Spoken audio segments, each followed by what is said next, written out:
Absent, excusez, donc Nathalie Conil, qui n'a pas eu le temps de nous laisser un pouvoir, qui a eu une absence urgente imprévue. Chantal Cherprenet-Quintin, qui a donné le pouvoir à Catherine Neval. Brice Gris, il n'a pas donné le pouvoir, oui. Si. Ah, Xavier, moi, c'est parce qu'on n'a pas tout à fait. Ça va. Je vais essayer celui-ci s'il marche mieux. Alors, point numéro 1, approbation du compte-rendu du dernier conseil municipal. Il y en a deux en fait. Il y a le conseil municipal du 9 avril et le conseil municipal du 6 mai. Donc, conseil municipal du 9 avril, je le prends dans le bon sens. Il va falloir que je signe aussi. Je vais prendre ça.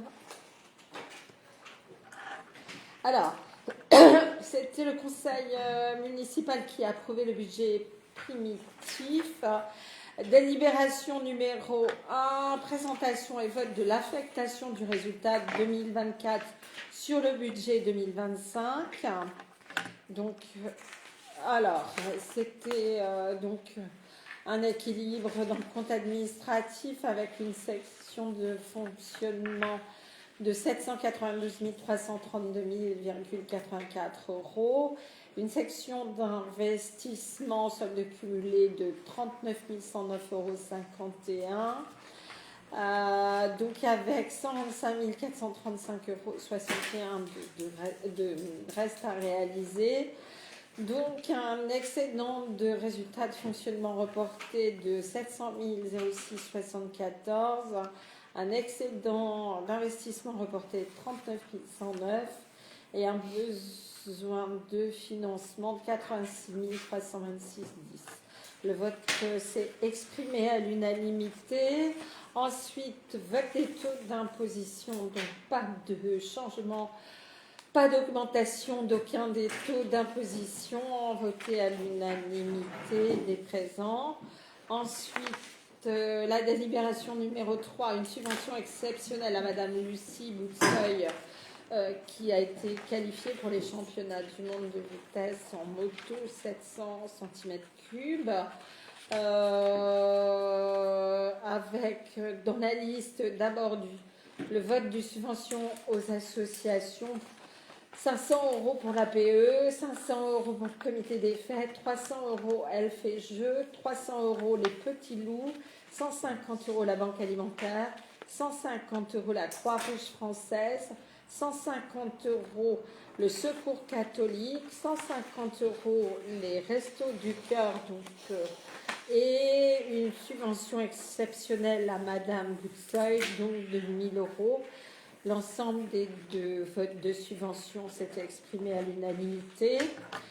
Nous avons eu ensuite le vote de la subvention au CCAS, donc présenté par Catherine Neuvial, pour un budget donc annuel 2025 de 10 062,98 €, voté à l'unanimité. Et enfin, la présentation et le vote du budget primitif. Donc pour un total de la section fonctionnement d'1 726 547,74 €, un total de la section d'investissement pour 2025 de 700 011,69 €, exprimé à l'unanimité. Et pour finir, une délibération d'une parcelle privée dans le domaine public communal. Également, donc le petit chemin des écoliers qui donne sur la ruelle de la Garenne, qui passe de parcelle privée à parcelle publique communale, votée à l'unanimité. Est-ce que déjà sur ce premier PV du mercredi 9 avril, est-ce qu'il y avait des commentaires Oui, j'ai une remarque. Oui. J'ai une remarque sur le vote des associations. Oui. Nathalie Conil a participé à la délibération au vote, oui. alors que son mari est trésorier au comité des fêtes. Donc, oui. En termes d'équité, oui. c'est pas très alors, équité. Et, alors, j'ai pas fini. Pour mémoire, lorsque Madame Snoek et Monsieur Dubournay, faisant partie du comité des fêtes, du bureau exécutif du comité des fêtes, lorsqu'ils étaient au bureau exécutif, Jean-Jacques et Delphine sortaient lors des votes des subventions. Vous sortiez. Vous ne votez pas le monde. Vous votez pas, mais vous ne sortiez pas. Vous faisiez partie des débats quand même, etc. Mais vous ne preniez pas part au vote. Bon, on en prend note, on lui dira que... Et elle avait également un pouvoir de Chantal. De... Elle avait le pouvoir de Chantal également. Oui. Ouais. Oui. Non, mais ce que je veux dire par là, c'est qu'elle n'aurait pas dû Qui est participer adjointe au à la vote. vie du village. Oui, elle avait un pouvoir, donc elle n'aurait pas Oui. dû participer en tant qu'elle et son pouvoir. C'est ça. D'accord. On lui fera remonter l'information, on ne la fera pas sortir puisque vous ne sortiez pas précédemment. Non plus par rapport à ça. Si, il me semble que nous sortions. Bon. Non. Vous n'êtes Après, pas ça d'accord change tous rien, les deux, mais c'est- bon, ça ne c'est- change voilà. rien là-dessus, Ouais, ok. ça change rien. Tu votes D'accord. pas, Bon, d'autres choses sur le 9 avril? Non, plus rien là-dessus. Donc, je signe déjà le 9 avril et c'était Stéphane Beaucou qui va donc signer aussi. Et je vous donne l'autre compte-rendu et également l'autre PV. Alors ça, c'est le premier. Ici et là. Voilà, c'est là. Je vais reprendre les autres. 1, 2, 3. Ok. 1, 2, 3. Alors, ensuite, le conseil municipal du 6 mai.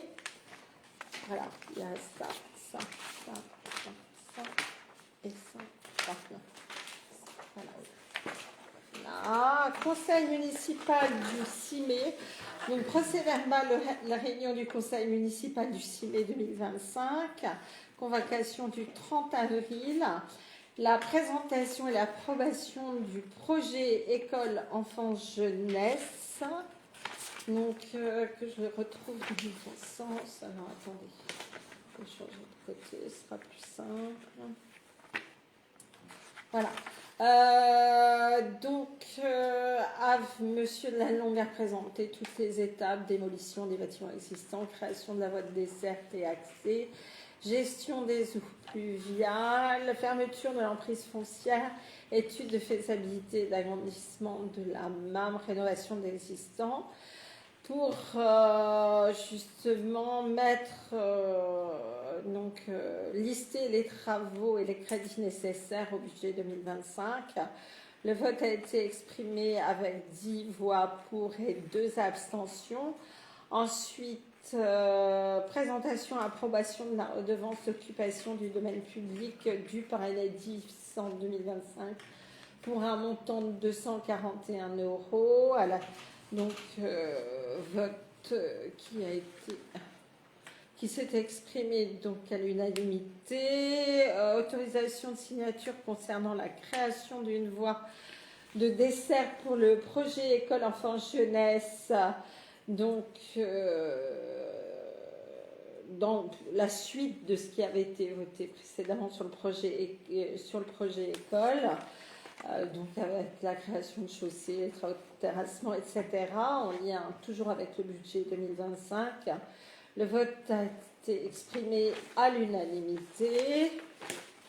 Ensuite, avis de la commune de Clavette sur un projet de modification numéro 2 du PLUI, du plan local d'urbanisme intercommunal, pour lequel j'ai demandé un report de cette délibération qui va être vue aujourd'hui, dans la mesure où nous venions juste d'avoir des informations complémentaires qui n'avaient pas été présentées en commission, donc qui nous a permis de faire une commission la semaine dernière. Et ensuite, donc là, le conseil municipal a pris acte de ce report donc à aujourd'hui. Et création d'un poste adjoint technique territorial à temps non complet sur donc l'entretien des espaces verts, vote à l'unanimité qui a été suivi évidemment de la modification du tableau des effectifs. Est-ce que vous avez des commentaires, des remarques sur ce PV? Pas de commentaires, pas de remarques. pas.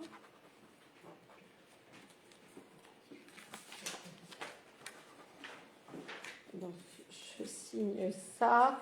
Et là, on fera signer par Nathalie Conil à son retour.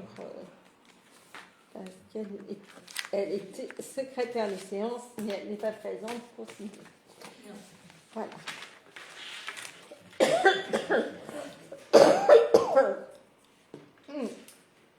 Excusez-moi, j'ai toujours un peu de mal là-dessus. Donc, nous allons faire tourner les signatures. Est-ce que je n'ai pas signé encore? Est-ce que tout le monde... Vous vérifiez juste... Fabrice a bien signé. Oui. Regardez, s'il ne manque une signature, c'est bon.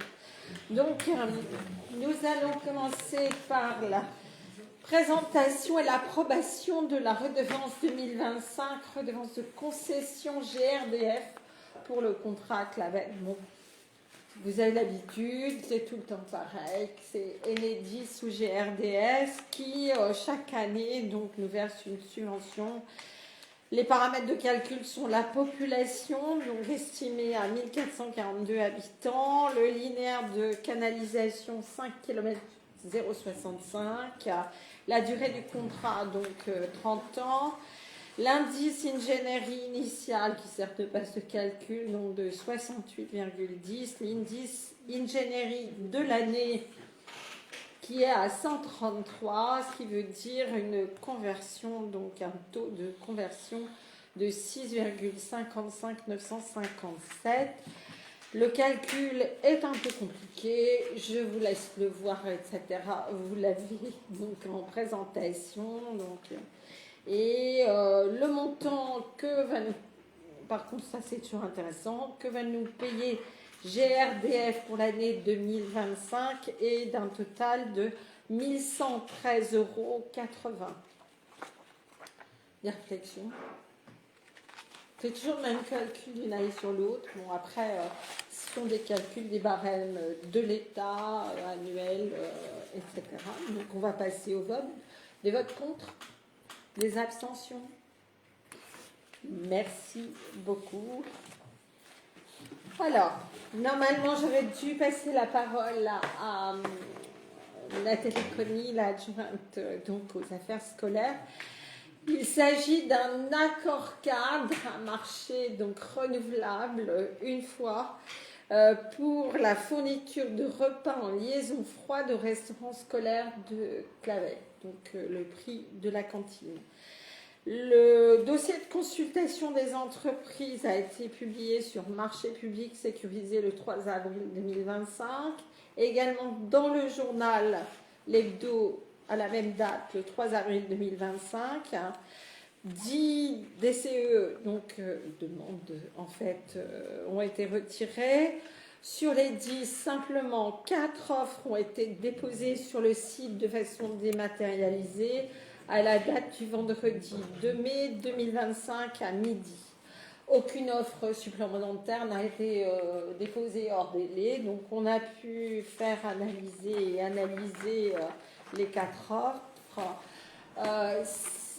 On a fait appel aux membres disponibles de la commission d'appel d'offres, plus à d'autres membres du conseil municipal disponibles, sachant qu'on n'est pas dans le cadre d'un appel d'offres important, on est dans un MAPA, c'est-à-dire un marché annuel reconductible, et les sommes globales, de toute façon, ne dépassent pas les seuils qui nous obligeraient à faire quelque chose de très, très...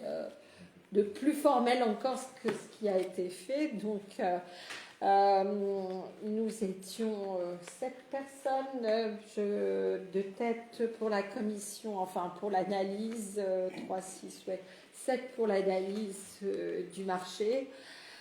Les critères ont été faits par donc, notre secrétaire général et Agnieszka également, qui avait fait vérifier l'ensemble de ces critères et du marché par les services de la commande publique de l'agglomération La Rochelle pour être sûr que tout correspondait bien.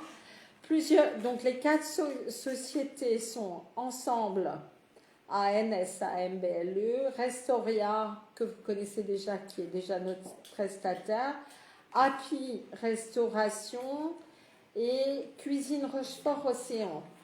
Le critère prix correspondait à 45%, le critère valeur technique, qualité des prestations, on va dire, était de 55%.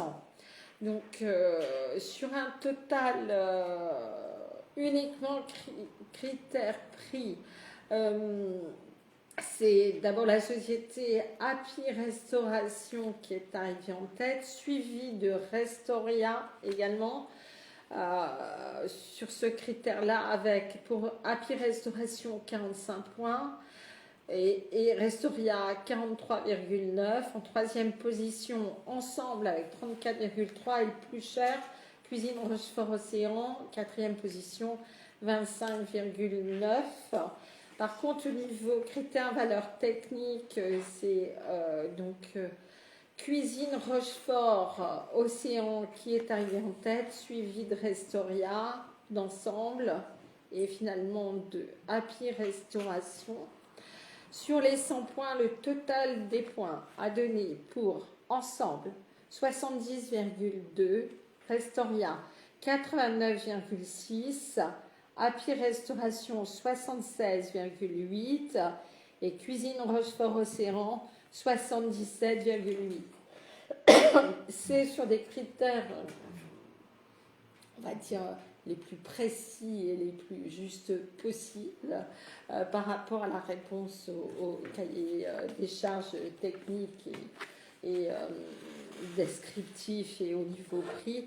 Donc Restoria qui est en tête, suivi de Cuisine Rochefort Océan, avec pour Restoria 89,6, pour Cuisine Rochefort Océan 77,8, ensuite API Restauration et Ensemble. Donc, alors, cet accord cadre est conclu donc pour une durée de 1 an, renouvelable une fois au plus, soit au total 2 ans. Pourquoi seulement 2 ans par rapport à d'habitude où c'est renouvelable 2 fois, c'est souvent 3 ans? C'est parce qu'à partir de la 3e année, il y a une loi qui va nous obliger à abandonner tous les emballages plastiques et à passer donc sur des emballages différents, plus lourds, moins jetables, etc. Donc, en attendant que cette loi devienne opérationnelle, on va dire, nous contraigne à changer notre façon de procéder, nous avons décidé qu'il était préférable de donner sa chance encore à tout le monde sur les 2 années qui nous restent et nous passerons donc un nouveau accord cadre à partir du 1er janvier 2027. Ça sera 2027, je me trompe. Mai 2027. Mai 2027. C'est-à-dire qu'on pourra finir l'année. Là, on est sur de septembre 2025 à juin 2026. Ensuite, nous aurons septembre 2026 à juin 2027. Et à ce moment-là, on relancera de toute façon à marcher cette fois-ci avec donc les nouveaux emballages pour voir un petit peu s'il y a une différence de prix. Donc, le montant maximum des commandes pour la durée de validité de l'accord cadre était estimé à 140 000 € hors taxes pour les 2 ans, soit 70 000 € hors taxes par an. Les crédits nécessaires ont été inscrits au budget primitif 2025 et seront inscrits au budget primitif 2026. Il est demandé donc au conseil municipal de bien vouloir délibérer et de sélectionner, conformément à la commission, le prestataire Restoria en lien avec le tableau qui vous a été présenté précédemment. De m'autoriser à signer l'accord cadre et toutes les pièces y rapportant, etc. et de bien noter que cet accord conclu pour une durée d'un an renouvelable une fois, de dire que le montant maximum des commandes pour la durée totale de validité ne devra pas dépasser 140 000 euros sur les 2 ans, soit 70 000 euros par an.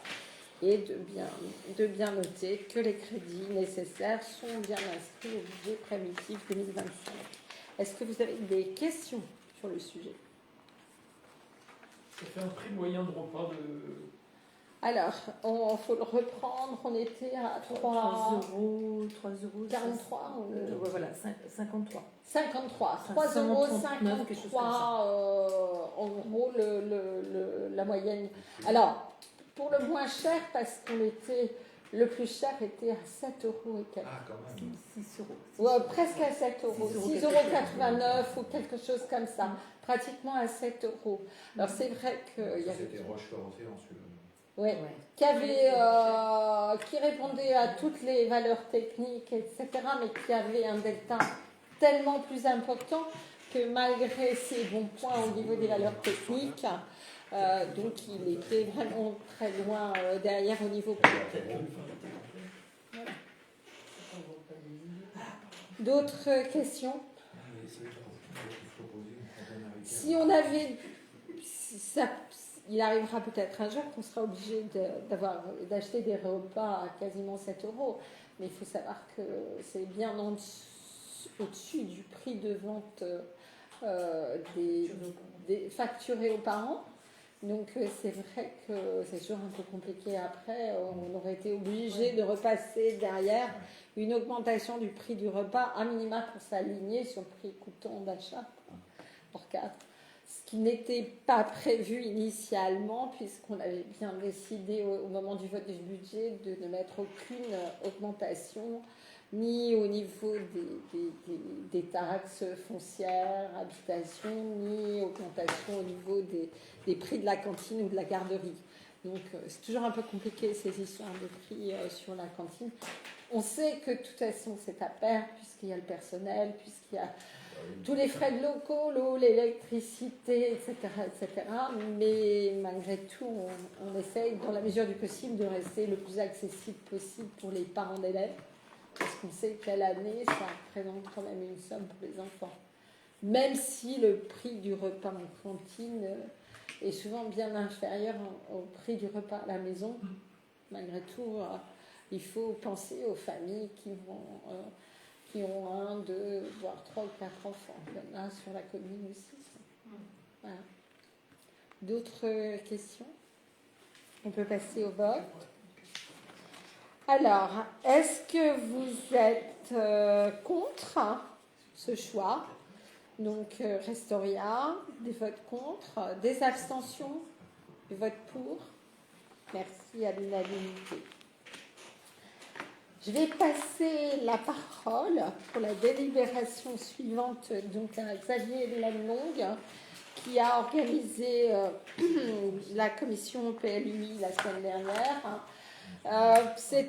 N'oubliez pas que c'est une délibération qui aurait dû être votée donc au précédent conseil, qui a été reportée à cause d'une information qui nous a été donnée par le préfet et par l'agglomération, et donc qui nous a obligés à modifier un peu donc le contenu des avis de la commune de Clavette et des propositions de la commune de Clavette.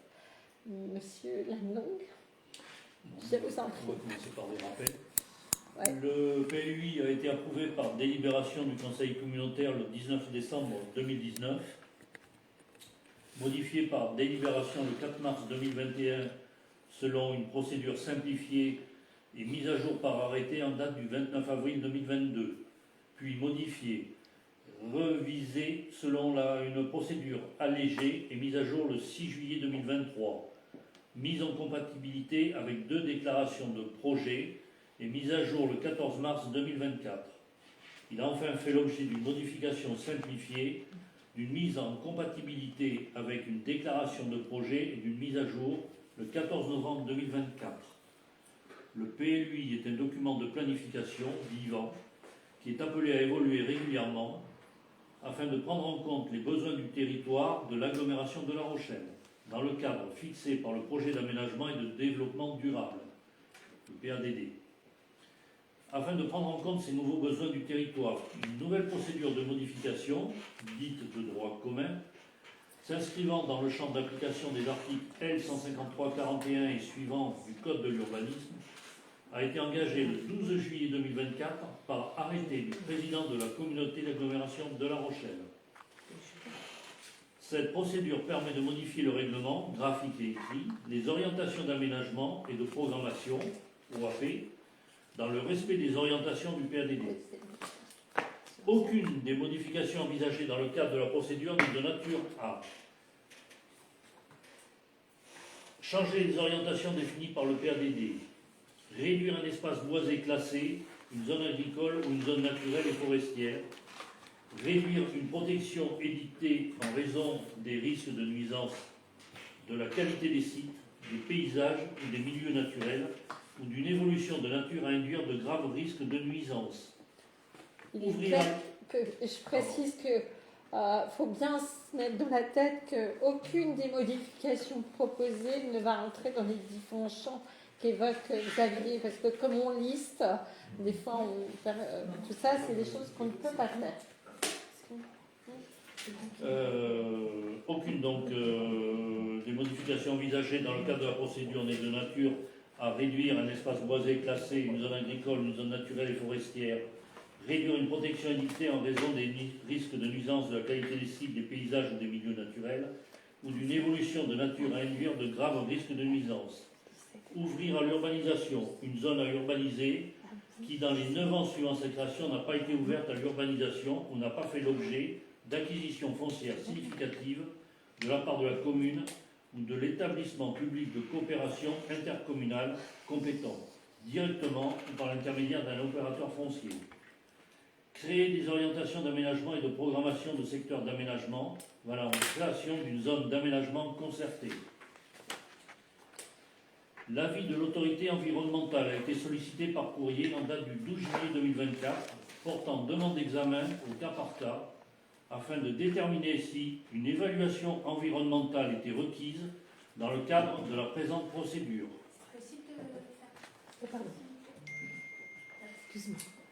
Par un avis en date du 16 septembre 2024, l'autorité environnementale a conclu que la modification du PLUI est soumise à évaluation environnementale. Conformément aux articles L103-2 à L103-6 du Code de l'urbanisme, et dans la mesure où cette procédure est soumise à évaluation environnementale, le Conseil communautaire a, par délibération en date du 14 novembre 2024, défini les objectifs poursuivis par la procédure de modification numéro 2 du PLUI et les modalités de concertation préalable de celle-ci. Cette concertation s'est déroulée du 25 novembre 2024 au 31 janvier 2025. Le bilan de la concertation a été tiré par délibération en date du 6 février 2025. Le projet de modification a été notifié aux personnes publiques associées, PPA, et aux maires des communes par courrier en date du 28 février 2025. Il sera ensuite procédé à une enquête publique sur le projet de modification du PLUI, auquel sera joint, le cas échéant, les avis des personnes publiques associées, des communes et l'avis de l'autorité environnementale, ainsi que le bilan de la concertation. À l'issue de l'enquête publique, le projet de modification sera éventuellement amendé pour tenir compte des avis des personnes publiques associées, des communes, de l'autorité environnementale, des observations du public et du rapport et des conclusions du commissaire enquêteur, approuvé par délibération du Conseil communautaire. L'objet de la modification du droit commun numéro 2 du PLUI. Le projet de modification du PLUI prend en compte les besoins du territoire de l'agglomération de La Rochelle dans le cadre fixé par les orientations du PADD et notamment son orientation numéro 4, accueillir plus de jeunes et d'actifs et développer le territoire majoritairement dans l'enveloppe urbaine existante, qui s'est donné l'objectif de produire plus de 1900 logements par an, dont plus de 1250 dans l'unité urbaine centrale. Il précise que les développements urbains doivent se faire selon un ratio de 50% dans l'unité urbaine, 25% dans les pôles d'appui et 25% dans les communes de deuxième couronne. Dont nous sommes. Le PADD vise une croissance démographique moyenne de 0,8% par an. Il dédie pour cela une enveloppe de 230 hectares environ à l'habitat et aux équipements de proximité, dont 80 hectares pour l'unité urbaine centrale, 60 hectares pour les pôles d'appui et 90 hectares pour les communes de la deuxième couronne. Afin de réduire considérablement le développement urbain sur la zone agricole, le PADD se donne pour objectif une consommation moyenne de 40 hectares par an pendant 10 ans. Sachant pour information que c'est déjà des objectifs qui ont été divisés par 2 par rapport aux consommations moyennes des 10 dernières années et avant qu'il n'y ait plus aucune consommation du tout dans le cadre du zéro artificialisation nette. On est dans l'étape intermédiaire qui s'appelle le SRADET, où c'est plus que 50% de tout ce qu'on a consommé jusque-là, quoi. De plus, dans son orientation numéro 9, le PLUI s'est fixé l'objectif de mettre en œuvre les conditions d'une production de logements et d'hébergement pour tous, répartis sur l'ensemble du territoire, sur les pôles d'emploi et le réseau de transport. Ainsi, afin de répondre aux besoins de production de logements définis et répartis sur le territoire par le PADD, cette procédure de modification permettra notamment d'ouvrir 4 zones à urbaniser, ex-2AU, à l'urbanisation correspondant à une surface d'environ 17 hectares. Autant d'OAP spécialisés encadrant leur développement seront créés. Afin de réduire les consommations d'espace comme en dispose le PADD, en compensation de ces consommations potentielles d'espaces agricoles, naturels et forestiers, des surfaces potentiellement urbanisables pourraient être reclassées en zone agricole ou naturelle à hauteur de 19,4 hectares. En termes de protection et de mise en valeur des cadres de vie, l'orientation numéro 5 du PADD donne pour objectif de s'appuyer sur le plaisir de vivre un territoire d'influence maritime et préservé. Cette orientation vise notamment à mettre en valeur l'architecture et le patrimoine urbain. Ainsi, la procédure de modification conduira également à supprimer ou à modifier certaines OAP spatialisées existantes, en créer de nouvelles afin d'encourager la densification des bourgs et villages, à adapter certains zonages en zone urbaine, zone U, ou des dispositions réglementaires relatives aux formes urbaines et au cadre de vie. Cela pourrait conduire à créer de nouveaux emplacements réservés ou à en modifier certaines. Elle conduira également à créer de nouveaux secteurs de taille et de capacité limitée, les STECAL, en zone agricole. Ces évolutions concourront répondre aux objectifs définis par le PADD en termes de mise en valeur du patrimoine urbain. Enfin, cette procédure permettra d'apporter les modifications nécessaires au règlement écrit et règlement graphique, dans le cadre de son amélioration continue, et ce, pour une plus grande efficience et adéquation aux objectifs poursuivis par plusieurs orientations du PADD. Ainsi, certaines OAP thématiques, les OAP spatialisées, ainsi que le règlement seront modifiés par cette évolution du PLUI sans que soient changées les orientations du PADD. Les pièces modifiées. Dans le cadre de la procédure de modification, les pièces suivantes font donc l'objet de modifications. Les 3 OAP thématiques, mobilité, activité, construire aujourd'hui. Les OAP spatialisées, 16 OAP sont modifiées, 10 OAP sont nouvellement créées, dont 2 OAP de secteur d'aménagement dit sans règlement. 3 OAP sont supprimées. Le règlement graphique, pièce numéro 5.2.1, numéro 5.2.3, numéro 5.2.2 et numéro 5.2.4. Juste, vous êtes bien conscient que pour l'instant, c'est très général.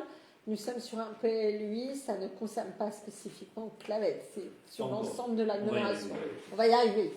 Le règlement graphique, pièce, je crois que je l'ai déjà dit, le règlement écrit dans le lexique, les annexes au règlement écrit, emplacement réservé et éléments de patrimoine. C'est intéressant pour nous. Dans le cas de la commune de Clavette, la modification numéro 2 permet d'ouvrir à l'urbanisation 3 hectares qui permettront dans le temps, possiblement plusieurs fois, d'y construire 120 logements, dont 30% de logements abordables. Le zonage de stationnement est également modifié du fait de l'évolution de l'offre de réseau de bus prévue à la rentrée scolaire 2025. Ainsi, la commune fera désormais partie de la zone 3 bis, 2 places extérieures de stationnement sur la parcelle. c'est en fait inchangé réellement. C'est simplement Avant, on était en zone 4, ils ont créé une zone 3 bis où ils ont rattaché les 2 places extérieures de stationnement sur la parcelle. Il n'y a aucune nouveauté sur ce cas-là. C'est ce qu'on avait déjà, sauf que comme ils l'ont changé de nom, il faut qu'on revote le changement de nom, quoi. Un nouvel emplacement réservé pour un cheminement piéton et cycle et un nouvel espace boisé classé EBC le long de la Rez Rabot sont ajoutés au plan de zonage. Des protections dans le cadre du petit patrimoine rural. Un arbre situé aux 2 rue des Billettes, un mur en pierre de taille mitoyen situé en limite séparative des 32, 34, 36 rue du Grand Chemin et limite ouest des parcelles situées 7, 8 Clos de Launis. 2 arbres, cerisiers et frênes à feuilles étroites, sur la parcelle AC10, le long de la limite séparative et de la haie classée à l'ouest des parcelles situées 7 et 8 Clos de Launis. Conformément à l'article L153-40 du Code de l'urbanisme, le projet de modification du PLUI a été notifié au maire des communes membres de la communauté d'agglomération. Le projet de modification du PLUI notifié par courrier en date du 28 février 2025 et reçu le 8 avril 2025 appelle de la part de la commune de Clavette les remarques et observations suivantes.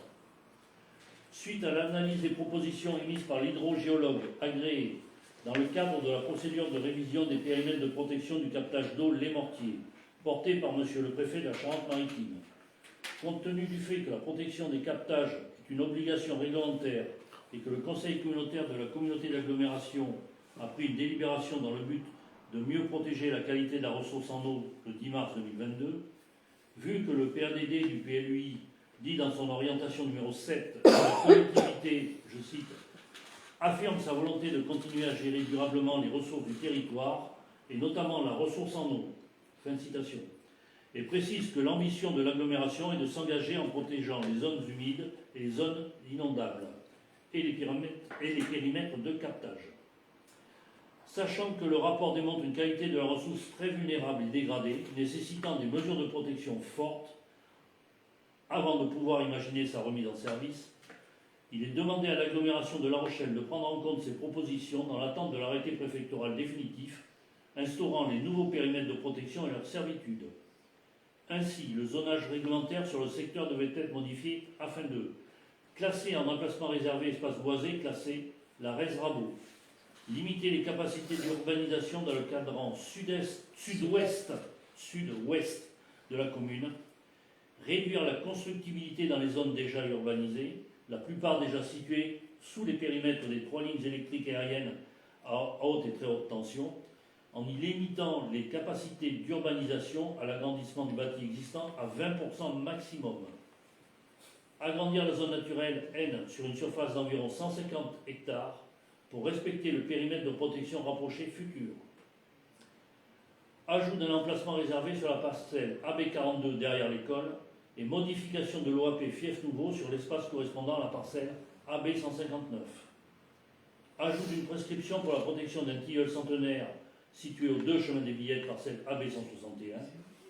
Ajout d'une prescription pour la protection d'un mur en pierre de taille mitoyen situé en limite séparative des 32, 34, 36 rue du Grand Chemin et limite ouest des parcelles situées au 7, 8 Clos de Launis.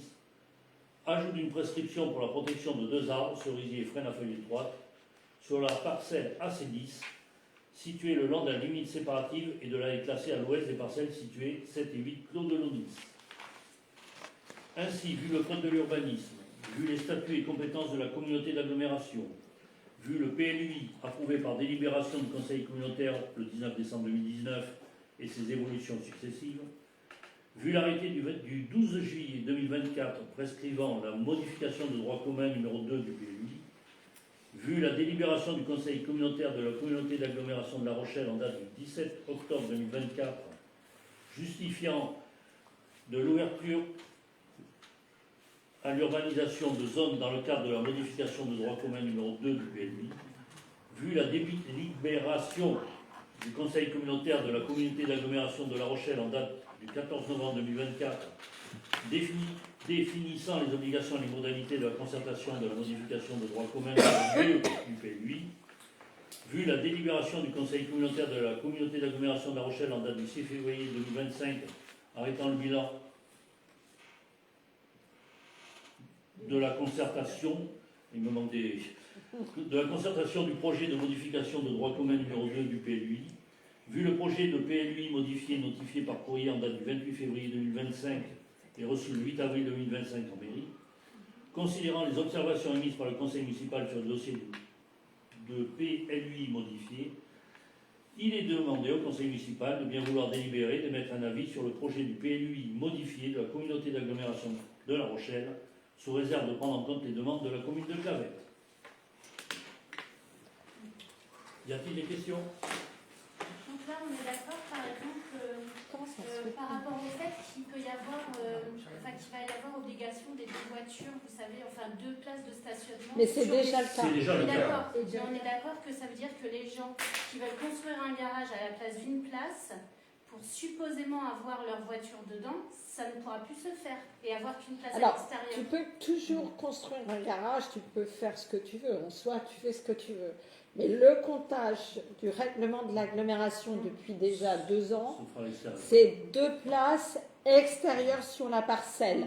Après, ça te fait une 3e place. Bon, après, nombreuses sont les familles avec des vélos, des motos. Il y a toujours plus. Il y a souvent dans les maisons plus que 2 voitures.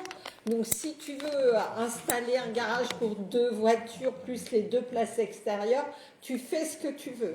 Mais la règle, c'est tu peux décider de mettre une buanderie, une arrière-cuisine, tout ce que tu veux, un garage, tout ce que tu veux. Mais pour le stationnement des voitures, conformément aux règles du PLUI, déjà depuis, oui, c'est bien 2 ans, peut-être même plus. Oh non, ça fait 2 ans, on va dire. Depuis 2 ans, de toute façon, c'est 2 places extérieures qui comptent. Pourquoi? Pour une raison très simple, ça a été une demande générale de toutes les communes, on va dire de 2e couronne. Nous n'avons pas des bus toute la journée, même si l'offre de bus va augmenter encore. Elle va augmenter aux heures de pointe, c'est-à-dire qu'elle va augmenter de 7h le matin, on va dire, à 9h30. Ensuite, elle va augmenter un peu entre midi et 2h, et elle va augmenter le soir. Mais dans la matinée, dans l'après-midi, il n'y a pas de bus. Ce qui contraint les habitants des communes de 2e couronne, qui sont devenus comme nous en zone 3 bis là, de stationnement, d'avoir encore et toujours des véhicules, puisqu'on n'a pas suffisamment encore d'autres moyens de transport en commun. Et beaucoup beaucoup de communes ont pu constater qu'avec la réduction des parcelles, les garages devenaient des pièces d'habitation, étaient souvent transformés en pièces d'habitation ou en pièces de stockage ou justement pour les vélos, les motos, etc. ne permettaient pas le stationnement toujours des voitures. Donc des transformations qui regardent les propriétaires, chacun fait comme il veut, mais par rapport à la réglementation, seront comptés sur le permis en stationnement 2 places extérieures. Après, je ne sais pas combien vous avez de voitures. Si on se fait un petit tour entre nous, On en a 4. vous en avez 4. Parce que tes enfants sont partis à une époque, tu en avais plus, Jean-Jacques. Voilà. Donc, si vous voulez, après, chacun fait comme il veut. Mais on peut ne pas avoir de garage du tout. Comme la parcelle est plus petite, si la maison justifie de prendre plutôt une chambre qu'un garage, ce qui compte, c'est que les 2 places de stationnement soient extérieures, visibles sur la parcelle. Mais moi, je trouve que c'est je trouve que cette réflexion, de vouloir faire 2 places extérieures parce que les bus, on a moins de passages, je l'entends. Mais je veux dire, pour des communes où eux, ça va être réduit, par exemple, à 1 place extérieure, je trouve la vision un peu réduite dans le sens où là... C'est pas notre cas. Oui, mais ce que je veux dire, c'est que là, on parle uniquement si les gens travaillent sur la CBA, mais je veux dire des personnes qui habitent Saint-Rogatien, qui auront droit qu'à 1 seule place de parking extérieur. Non, alors tu peux en faire Mais plus. tous les deux sur Non, Aigrefeuille. il ne faut pas le dire comme ça. Non, C'est c'est faux. minimum. C'est le minimum. Tu peux en construire autant que tu veux. de place sur ta Mais on est parcelle. d'accord que c'est sur des petites parcelles, ça va être Bah, vachement ça restreint. dépend des cas. Donc, l'histoire du bus, je trouve ça un petit peu... Les transports en commun ont servi, c'est une demande des maires de ces communes plus denses. Je veux dire, c'est pas nous qui l'avons décidé. Nous, on se cramponne pour garder nos 2 places Oui, oui, extérieures, c'est très point. bien. Mais si beaucoup des maires des communes plus denses de l'unité urbaine centrale considèrent que d'abord, il y a des parkings en silo qui existent, il y a des parkings souterrains dans certains cas sur certaines communes de l'agglomération de La Rochelle qui sont beaucoup plus denses que nous, qu'il y a suffisamment d'espace extérieur pour stationner des véhicules, ce qui n'est pas notre cas, parce que n'oublions pas que sur nos villages, nous sommes les vieux villages anciens de la plaine d'Aunis, ce qui n'est pas le cas des villes comme La Rochelle, Périgny ou autres, n'ont pas de trottoir pratiquement, donc n'ont pas suffisamment de stationnement extérieur. On le voit tout le temps à notre niveau.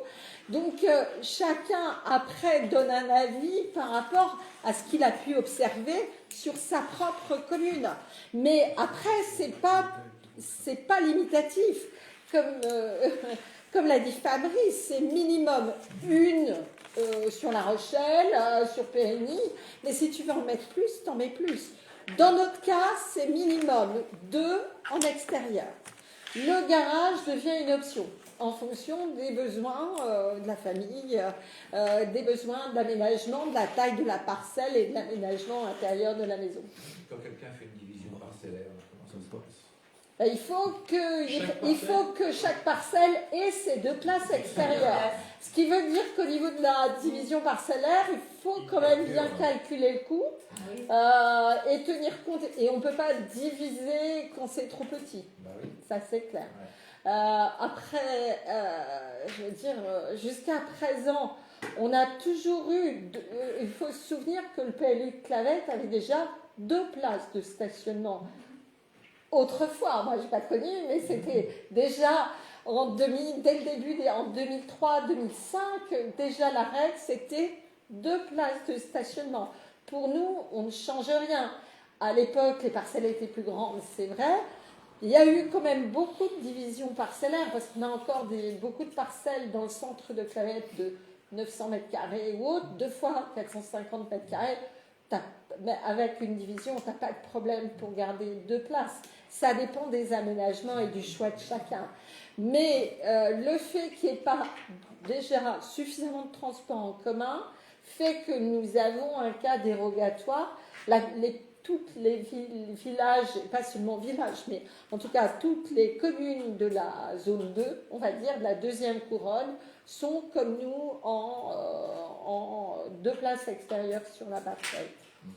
Mais chaque création de logement intérieur, même pour du Airbnb, sans aller jusqu'à une division parcellaire, tu crées un logement locatif, soit un Airbnb, soit location à l'année, tu es aussi dans l'obligation de fournir les 2 places de stationnement extérieur. C'est-à-dire que si tu reconstruis de l'aménagement...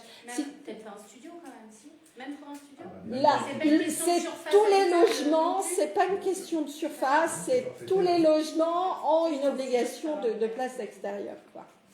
Après, si tu en as une en trop, tu peux toujours la louer à ton voisin ou autre. Hein, tu peux studio, toujours. tu peux loger 2 personnes. Oui, un oui, couple, oui. et Un le couple aura a chacun- souvent aura chacun besoin. sa voiture.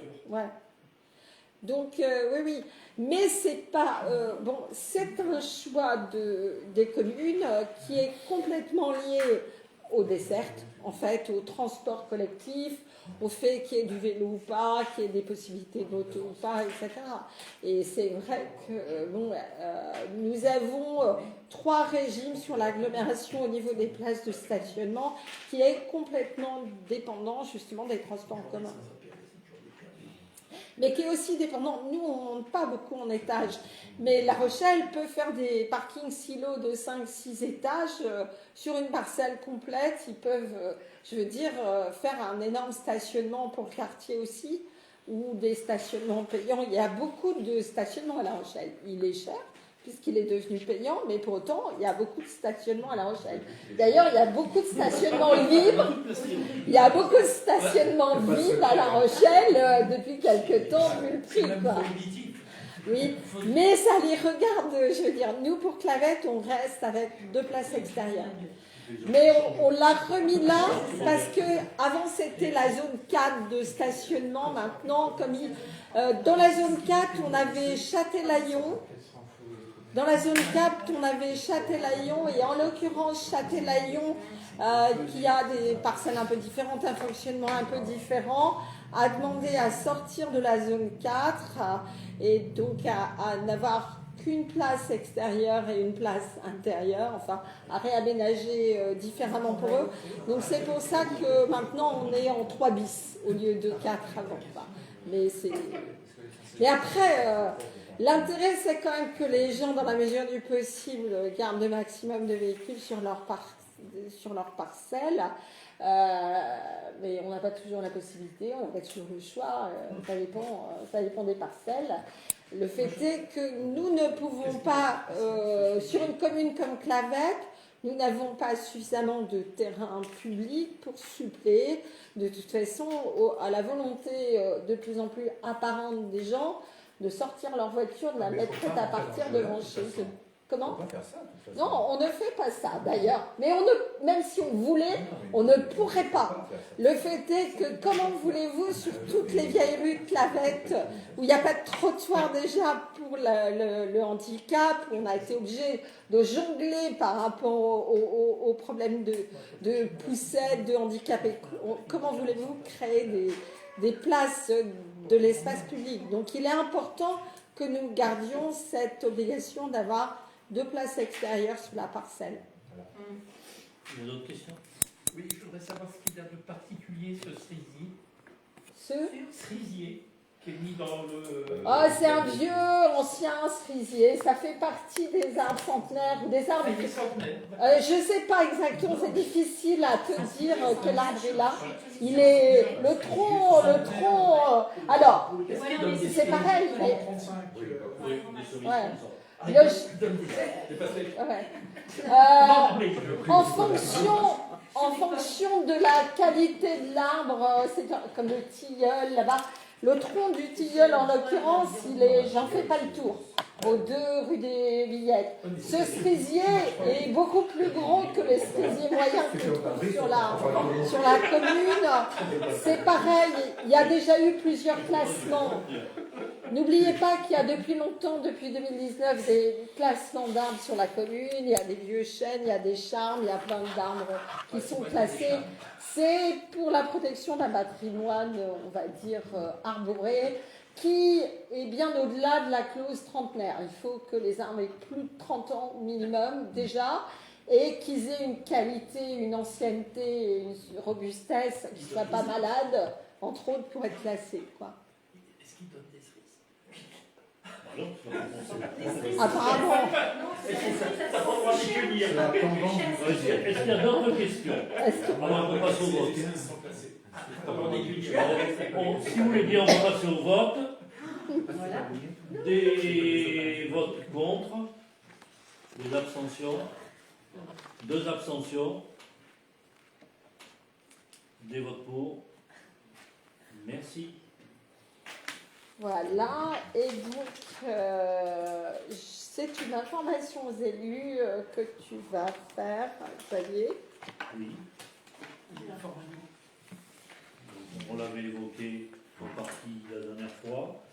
Donc, suite au dépôt de plainte devant le tribunal judiciaire déposé par M. Vincent Copolani, maire de la Jarne, à l'encontre de Mme Sylvie Guérigazo, maire de Clavette, cette dernière a sollicité de la part de la commune de bénéficier de la protection juridique fonctionnelle. Il faut savoir que lorsqu'un élu local fait l'objet de poursuites, qu'elles soient civiles ou judiciaires, pour des faits se rattachant à l'exercice de ses fonctions,